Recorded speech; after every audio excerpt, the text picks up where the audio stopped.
એ ચૂપ લોકસભામાં પોતાના જ સાંસદો કેમ ભડક્યા? અખિલેશ યાદવ મહાકુંભ મુદ્દે સરકાર સામે કર્યા પ્રહાર. લોકસભામાં રાષ્ટ્રપ્રમુખના અભિભાષણ પર ચર્ચા શરૂ થઈ છે. આ દરમિયાન સમાજવાદી પાર્ટીના રાષ્ટ્રીય અધ્યક્ષ, પૂર્વ મુખ્યમંત્રી અને સાંસદ અખિલેશ યાદવે મંગળવારે ચર્ચામાં ભાગ લીધો હતો. અખિલેશ યાદવે મહાકુંભ નાસભાગમાં મૃતકો માટે 2 મિનિટના મૌનની માંગ કરી, જેના પર લોકસભા સ્પીકરે કહ્યું કે આ મારો અધિકાર છે. તેના પર અખિલેશ યાદવે કહ્યું કે જી, આ તમારો જ અધિકાર છે, આ ફક્ત હું માંગ કરી રહ્યો છું. આ દરમિયાન અખિલેશ યાદવની પાર્ટીના નેતાઓએ બૂમો પાડવાનું શરૂ કર્યું તો અખિલેશ યાદવે પોતાના હેડફોનને કાનથી દૂર કર્યા અને તેમને ફટકાર લગાવવાનું શરૂ કરી દીધું.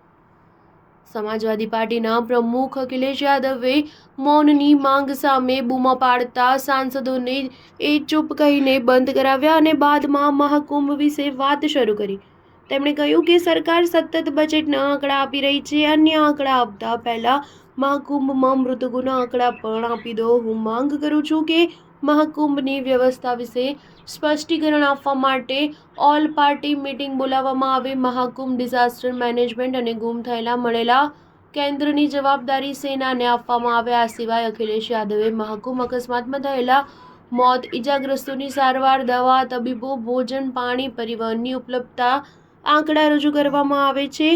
મહાકુંભ નાસભાગ માટે જવાબદાર લોકો સામે કડક કાર્યવાહી કરવામાં આવે અને હકીકત છુપાવનારાને પણ સજા મળે. અમે ડબલ એન્જિન સરકારને પૂછીએ છીએ કે જો તમારો કોઈ વાંક નથી તો આંકડા કેમ દબાવવામાં અને સંતાડવામાં આવ્યા? સ્ટાર ન્યૂઝ 7 હંમેશા સચ્ચાઈની સાથે.